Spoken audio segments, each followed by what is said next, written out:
Olha, antes da gente começar o programa, estava rolando aqui uma reunião. Ai, Jesus. Tinha muita coisa acontecendo aqui, livro para cá, livro para lá. O que vocês estavam aí O Seminário de confabulando? República Velha. O Seminário de República Velha. Luiz, o problema é o seguinte: tanto eu quanto o Christian temos o péssimo hábito de escrever livros de história política do Brasil. Entendeu? E tem um troço que me perturbou profundamente esse fim de semana, que a imprensa toda ficou repetindo ad infinitum que o Braga Neto é o primeiro general a ser preso por um golpe de Estado, primeiro general 4 estrelas. E, veja, eu acho que essa prisão do Braga Neto é muito singular, eu acho que essa prisão do Braga Neto é muito importante, acho que essa prisão do Braga Neto é, inclusive, uma ruptura num processo viciado que o Brasil vive desde o início, desde a instauração da República. Então, eu acho que tem milhões de elogios e tem até coisas inéditas a respeito dessa prisão. Mas, olha, general que tenha sido preso, envolvido ou não com o golpe de Estado, foram alguns. Aliás, foram vários. A gente tem que começar com Hermes da Fonseca, que era marechal, era o equivalente a um general 5 estrelas. Ele foi preso por 6, 7 meses. Aí a gente vai falar um pouco sobre a natureza dessa prisão. Pelo movimento de 1922, pelo movimento dos 18 do Forte, que era para derrubar o presidente Epitácio Pessoa, entende?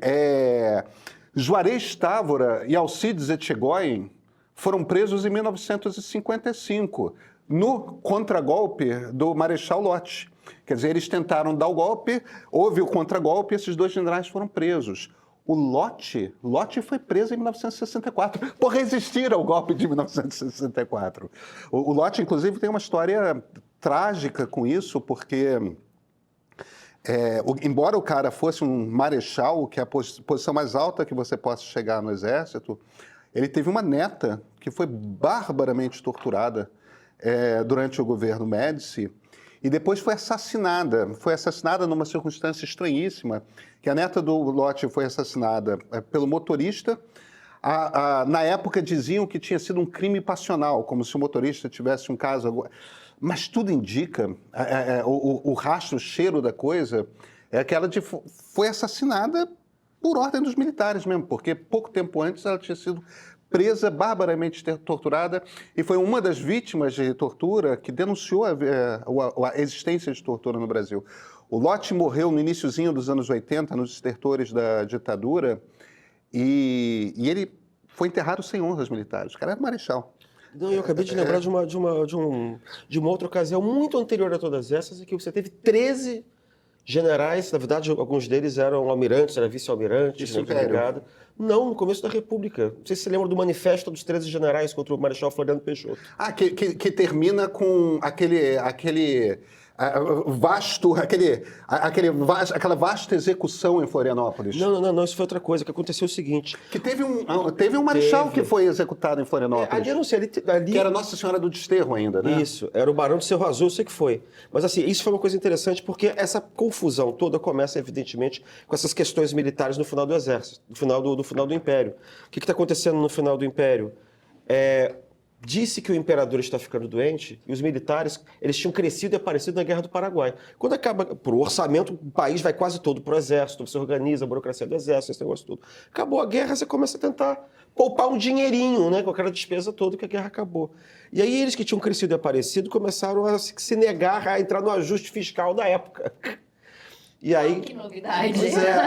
E aí começa essa ideia de que se você tenta reduzir salário, se você tenta enquadrá-los pelos civis, você está atentando contra a honra do Exército. E é uma dessas questões militares que vai derrubar, que vai justificar o golpe militar de 15 de novembro de 89. Na verdade, quando a gente olha de pertinho, sem essas narrativas militaristas ou republicanas de certos civis, a República vem exatamente porque os militares viam que eles iam ter que submeter os civis. Porque o imperador estava doente e eles iam ter que submeter os primeiros ministros. E eles derrubam, na verdade, mais o Ouro Preto do que o imperador, né? Isso, mas se o imperador estivesse bem, jovem, etc e tal, e do lado do exército, isso não tinha acontecido nunca. Então, é a fraqueza da monarquia que, assim, porque eles derrubam e aí eles tomam poder.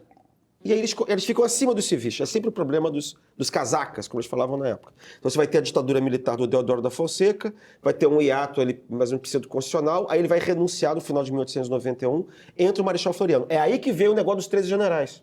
O que o Marechal Floriano fala? Que é o primeiro ditador mesmo assumido, enfim, mão de ferro, sanguinário, todo mundo acha lindo que consolidou a República, enfim, você precisava disso para consolidar a República. Que República que vale isso? Né? Mas enfim, o negócio dos 13 generais foi o seguinte: o Floriano, quando ele assume antes que o Deodoro tivesse na metade do mandato. A Constituição de 1891 dizia que se o cargo de presidente da República ficasse vago antes da metade do mandato, só tinha que convocar novas eleições. Com o apoio do pessoal que era contra o Deodoro, que tinha apoiado a subida do Floriano, o que o Floriano faz? Ele faz uma interpretação capciosa da Constituição para ele ficar até o final do mandato e não convocar novas eleições. Né? Porque tinha um outro artigo que dizia assim, era o artigo que falava que os primeiros presidentes, Deodoro e no caso o próprio Floriano, iam ser eleitos pelo Congresso Nacional, não iam ser eleitos diretamente. E então a regra dizia assim, os primeiros presidentes serão eleitos pelo Congresso para o primeiro mandato que termina em 1894. Aí ele pegou essa interpretação e disse que não, a lei está dizendo que eu tenho que ficar até 1894. Que é uma interpretação capciosa, ele tinha que convocar novas eleições. Ele disse que não ia convocar eleição nenhuma. E quando ele disse que ele não ia convocar eleição nenhuma, 13 generais, que na verdade já tinha almirantes, né? Entre eles, um sobrinho do Deodoro, que era adversário dele, que é o João Severiano. Eles fazem um manifesto contra essa tentativa do Floriano de ficar inconstitucionalmente no poder. E o Floriano, para a glória de vários florianistas, o que ele faz? Ele manda prender os 13 generais. Essa foi acho que foi a primeira vez, entendeu? Mas é sempre nessa situação em que os militares estão no poder agindo de forma não profissional. Eles estão agindo como se fossem tutores da República, entendeu? A prisão do Hermes, que eu acho que vale a pena, que é talvez a mais parecida com o caso do Braga Neto. O Hermes foi presidente, evidentemente, ali por 1910, 1911. O mandato dele vai até o quê? 14. Novembro de 14. Novembro de 14. Que a posse do presidente era 15 de novembro, isso, marcando o Dia da República. Aí o Hermes vai para o exílio, ele fica... Exílio, entre aspas. Ele jamais foi exilado, mas ele vai para o exterior. Ele volta em 1920, 21, 22 no governo Epitácio Pessoa, já tinha terminado a Primeira Guerra, ele passou o período da Primeira Guerra lá na Europa.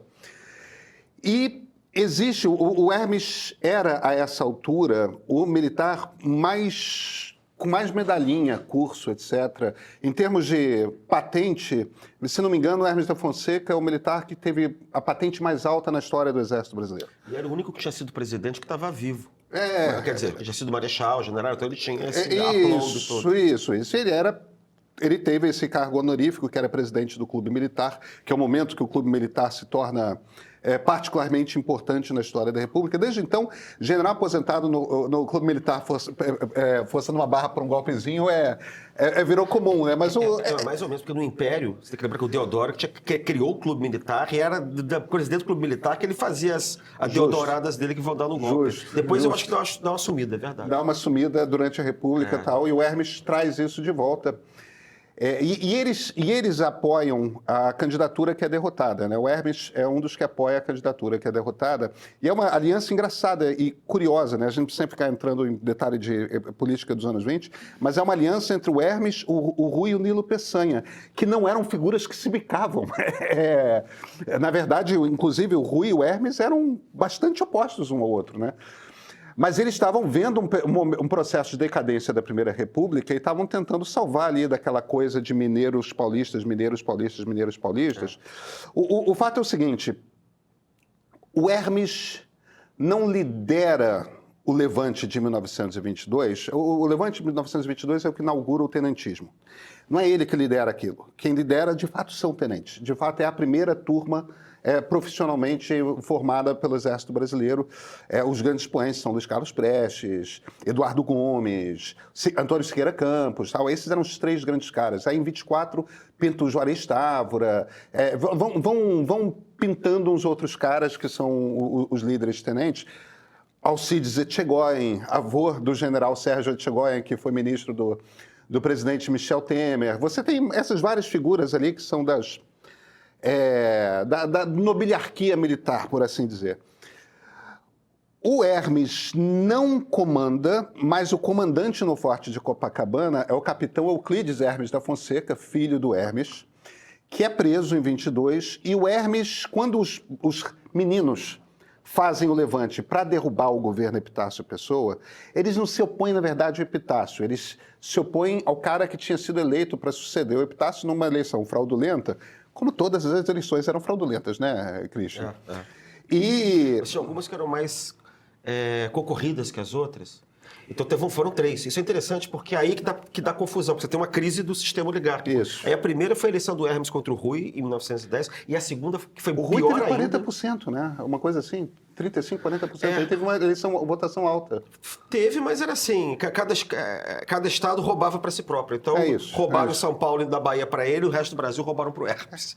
É porque Minas e São Paulo, em 10, romperam, né? Entraram brigados na história, né? Na verdade, o café com leite começa em 14. As pessoas acham que café com leite é uma coisa eterna. Mas não era, não. Começa em 14 exatamente por causa do desastre que foi o governo Hermes.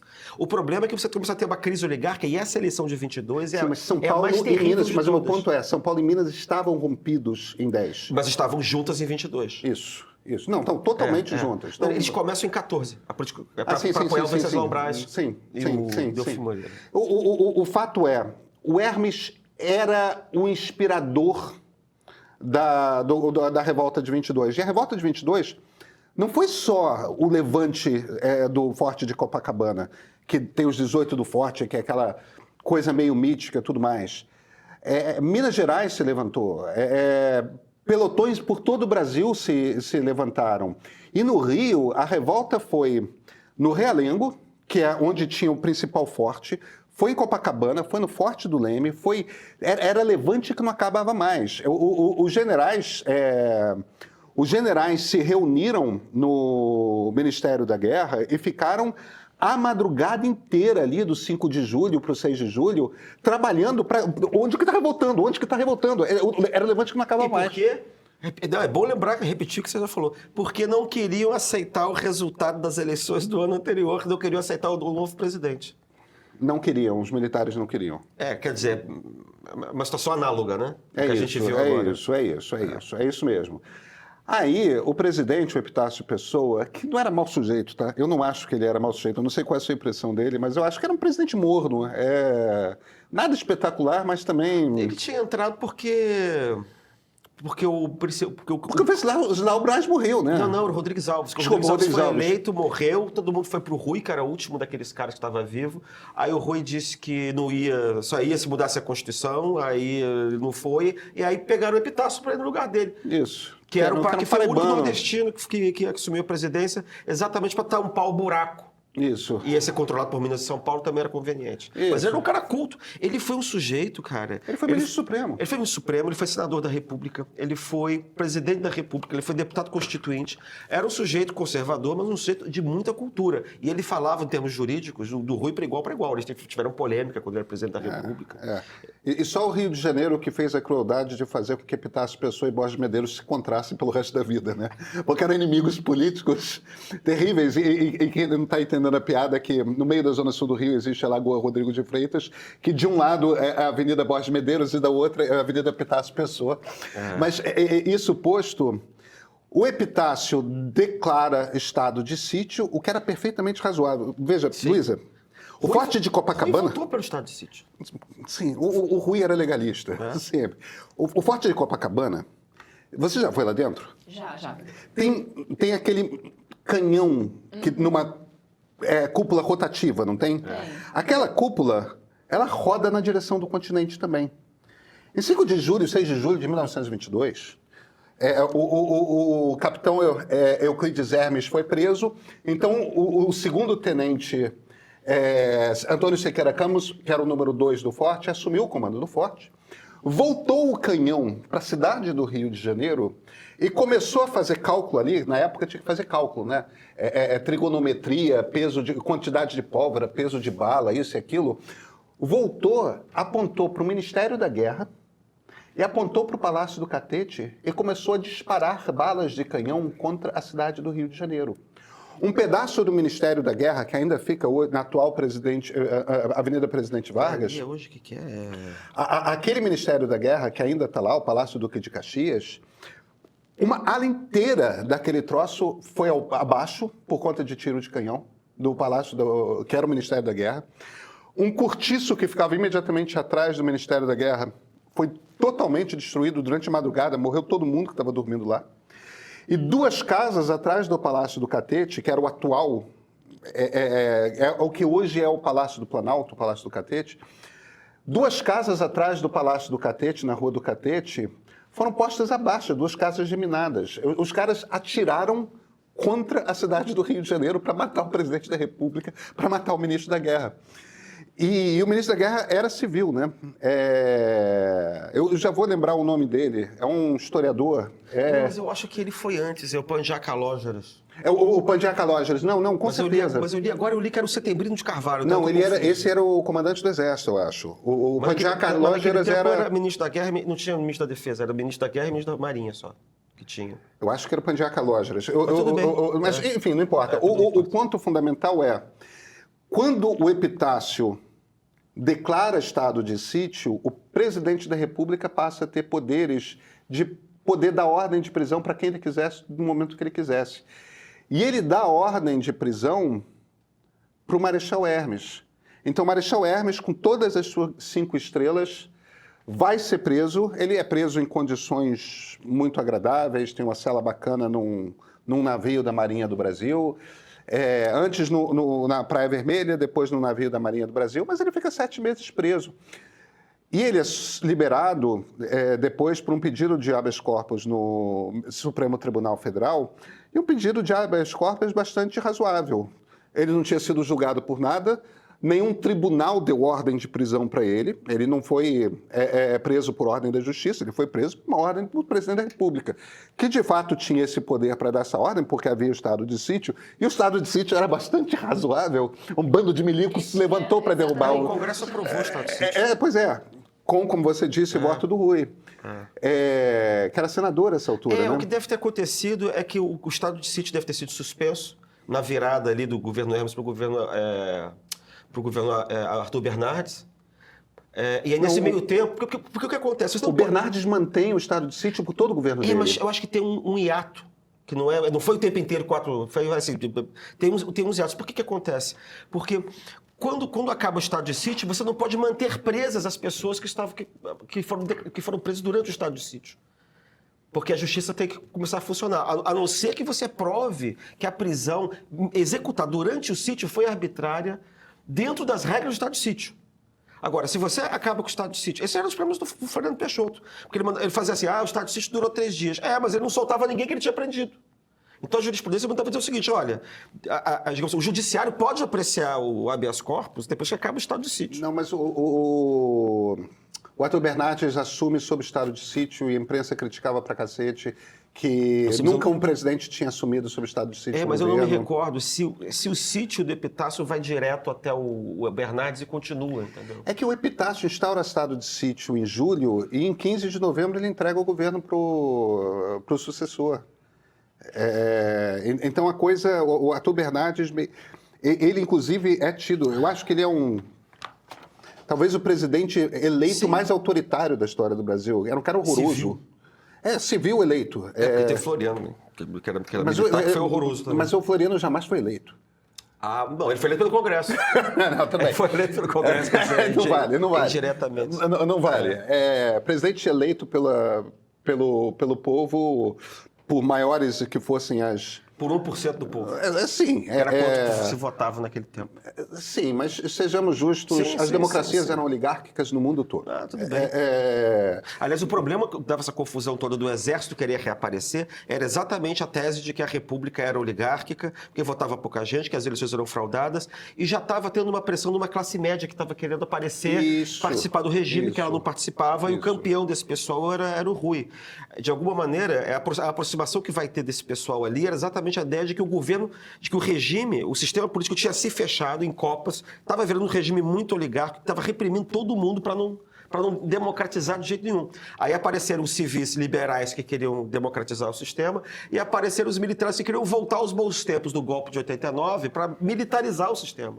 O que é engraçado é que esses dois grupos vão se juntar em 30 para derrubar o regime. Só que aí eles brigam no dia seguinte, porque eles estão querendo coisas diferentes. Entendeu? Que é a Revolução dos 30. Agora, gente, feita a correção, né? Não foi o primeiro general 4 estrelas preso. O primeiro general 4 estrelas não foi, embora o Hermes fosse um marechal, portanto, general 5 estrelas. 5 estrelas, então tá. Foi talvez o primeiro 4 estrelas de verdade, de fato, né? Não, o Juarez Távora e o Alcides Etchegóin, se eu não me engano, foram os primeiros generais 5 estrelas presos por golpe de Estado.